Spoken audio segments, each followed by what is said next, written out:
Hola estimados alumnos, ¿cómo están? Espero se encuentren muy bien y espero se encuentren estudiando. Pero bueno, va de nuez. Estoy sacando otra vez esta serie de videos para cubrir todo el temario de ingreso a la licenciatura UNAM, pero de la materia de química, ¿vale?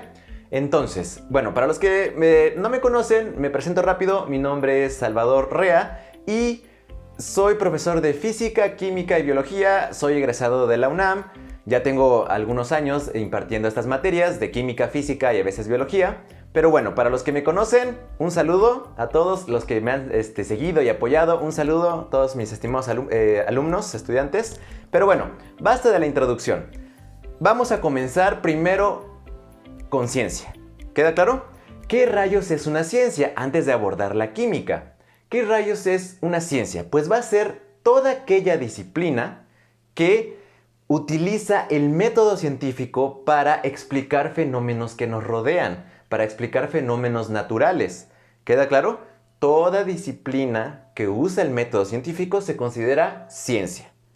Por ejemplo, religión y otras cuestiones, la astrología, no son ciencia. ¿Queda claro? No siguen un método científico. ¿En qué se basa? También, de manera rápida. El método científico es una serie de pasos que permiten hacer una investigación que al final se toma como válida y puede después ser desplazada o intercambiada por nuevo conocimiento. Eso es muy válido en la ciencia, siempre se está renovando. ¿Cuáles son estos pasos? Va a ser observación. Ustedes se percatan de lo que sucede alrededor. O un científico, por ejemplo, una persona común y corriente, también lo puede hacer. Viene una pregunta, ¿por qué está pasando este fenómeno? Después viene una predicción, ¿qué pasa si lo modifico? Una hipótesis es lo que sigue. Una hipótesis es una explicación momentánea, un por mientras de lo que está sucediendo. Se puede tomar como válida o no. Después viene la experimentación, donde se modifica las características o patrones, por ejemplo, o situaciones o circunstancias del fenómeno estudiado.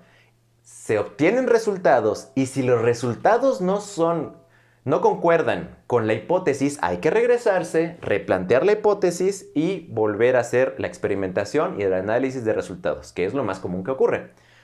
Y después se obtiene una conclusión.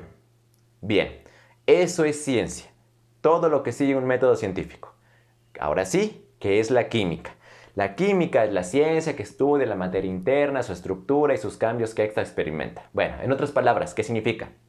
¿Cómo es que un grupo de átomos se reorganiza para formar otro grupo de átomos? ¿Cómo es que, en otras palabras, también más digerido, cómo es que una sustancia no desaparece? ¿Cómo es que una sustancia se transforma en otra sustancia o sustancias totalmente distintas a la original, con propiedades físicas y químicas a la original? De eso se encarga la química. Como contraste, ¿qué estudia la física? Nada más para comparar. La física también estudia a la materia, pero ya no le interesa esta estructura interna. Ya no quiere ver o ya no quiere estudiar qué pasa con esta reorganización de los átomos. En cambio, puede estudiar a la materia, por ejemplo, cambios de posición, velocidad, aceleración a través del tiempo, cómo es que un tipo de energía se puede transformar en otro tipo de energía, o por ejemplo, cómo el calor puede definirse como una vibración de las moléculas o de los átomos que se puede transmitir. Todo eso estudia la física. Y también algo que me gusta mucho hablar y que les digo a mis alumnos, ¿cuál es la base de todas las ciencias? ¿Cuál es el lenguaje de las ciencias? Las matemáticas. Las matemáticas son la fuente, la raíz, el cimiento de todo lo que tenemos, no solamente de desarrollo científico y tecnológico, de todo el universo. ¿Por qué? Porque con matemáticas se puede estudiar y explicar el comportamiento de un átomo de hidrógeno, que es el más pequeño de todos, hasta, por ejemplo, el comportamiento de una galaxia entera. Entonces las matemáticas, les guste o no, están en todos los aspectos de nuestra vida.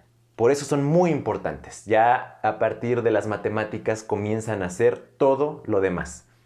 Y lo bonito también de la ciencia, química, física o biología, es que no solamente siguen el método científico, hablan de lo mismo. Por ejemplo, matemáticas, física, biología, química y física sobre todo. Electrones, protones, neutrones, átomos, moléculas, energías potenciales, energías cinéticas, por ejemplo. Todo está interconectado. Bien, esto nos lleva a la siguiente cuestión.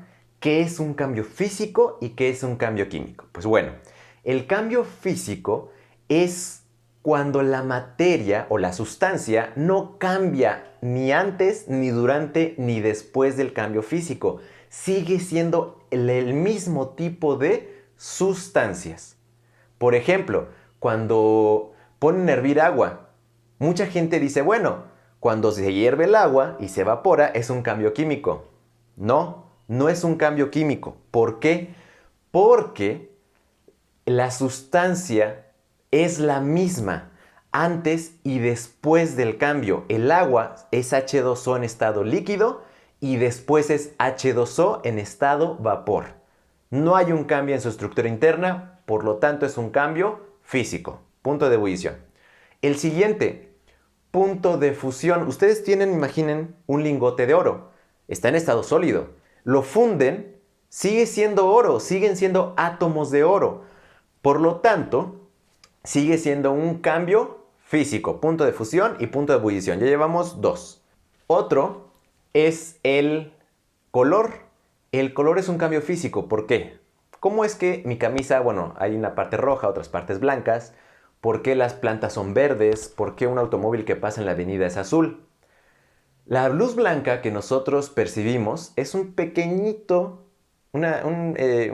espacio, no espacio, es una pequeñita parte de todo el espectro electromagnético que después, bueno, podremos hablar de él. Esa luz visible está compuesta por diferentes radiaciones que son los 7 colores del arco iris.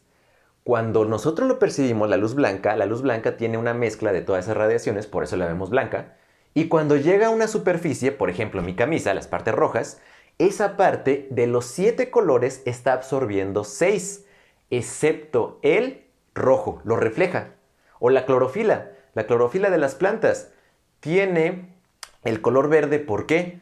Porque de los 7 colores que componen a la luz blanca, la clorofila absorbe 6, excepto el verde. Lo está reflejando, por eso vemos las plantas verdes. O el automóvil que pasa por la carretera de color azul, lo vemos de color azul porque su pintura de toda la radiación absorbe los 6, excepto el azul. La radiación que corresponde al color azul lo refleja y por eso lo vemos de ese color. Y luego me preguntan mis alumnos, ¿qué pasa con la ropa blanca o las superficies blancas y las superficies negras? Lo blanco lo vemos de ese color porque no está absorbiendo las radiaciones del espectro visible. Lo rebota todo. Por eso, no sé si lo han notado, que la ropa blanca es más fresca o menos calurosa que la ropa negra. En cambio, la ropa negra es más calurosa porque absorbe toda la radiación. Por eso se calienta más rápido, absorbe la radiación del espectro visible. Entonces, si hay una absorción y después emisión de radiación, pero no es un cambio químico. ¿Por qué? Porque mi camisa sigue igual. El automóvil, su pintura sigue igual, la misma estructura. O la clorofila y las plantas no cambian su estructura interna. Siguen igual. Por eso los colores o el color también se considera un aspecto físico. El brillo. Eso lo vamos a ver más adelante a detalle en el enlace químico, el enlace metálico. Lo que sucede es que los metales brillan porque en su superficie tienen muchos electrones. Cuando capturan la luz viaja en paquetitos de energía llamados fotones, capturan la luz por un instante y después la vuelven a emitir. Estaríamos viendo nada más una absorción y una emisión de energía, pero sigue siendo el mismo material, no cambia una superficie de oro si incide sobre ella luz, lo mismo que el cobre, el hierro, la plata, por ejemplo. Entonces, el brillo es otra característica física de las sustancias. La dureza. Imaginen que tienen pedazo de cobre. Este pedazo de cobre lo comienzan a martillar y cambia su dureza. Se puede moldear, pero sigue siendo cobre, no cambia a otro metal. Entonces también la dureza es un cambio físico. Y por último, la conductividad, otra vez el cobre. Tenemos el cobre, un alambre de cobre, le hacemos pasar una corriente eléctrica, pero como sigue siendo el mismo material, solamente hay un flujo de electrones, la conductividad también se considera un cambio físico. Entonces, en resumen, un cambio físico. En un cambio físico, la sustancia permanece igual. Su estructura interna no cambia. Así sea un punto de ebullición, un punto de fusión, color, brillo, dureza, conductividad. Pero bueno, ahora sí, un cambio químico. ¿Qué pasa si parten una hoja? Si la rebanan o si la cortan, es un cambio físico porque sigue siendo papel, sigue siendo celulosa. Pero, ¿qué pasa si lo queman? Si lo queman, lo que obtienen es vapor de agua y dióxido de carbono, que son los productos de una combustión. Y eso es un cambio químico. ¿Por qué? Porque la sustancia ya no es la misma. Después de que ocurre la combustión, el papel ya se transforma en dióxido de carbono y vapor de agua. Muchos de los cambios químicos son irreversibles, como en este caso del papel. No pueden generar otra vez a partir de las cenizas vapor de agua, y el dióxido de carbono no pueden generar otra vez la hoja de papel. Pero otros sí son reversibles, después podemos hablar de ellos.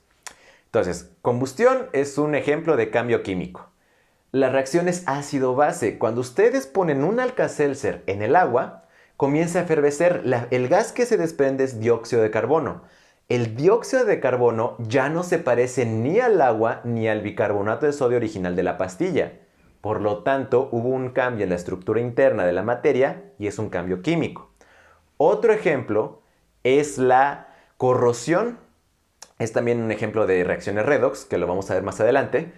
Si ustedes dejan una varilla en la intemperie, esta se va a oxidar. Y podemos hacer la comparación entre el hierro metálico y el óxido de hierro. El hierro metálico es duro, es dúctil, es maleable, significa que puede formar alambres y puede formar láminas. Conduce el calor y conduce la electricidad, y aparte brilla cuando está pulido. ¿Qué pasa cuando reacciona con el oxígeno de la atmósfera? Se forma otra sustancia, el óxido de hierro, que cambia de color. Es o rojo, o amarillo, naranja, marrón, dependiendo de lo daltónico que sean. Y es más frágil, no conduce el calor ni la electricidad. Entonces, eso es muy importante, saber distinguir entre un cambio físico, que ya los mencioné, y un cambio químico. La estructura interna de la materia cambia. Los átomos se reorganizan para formar sustancias totalmente distintas a la original.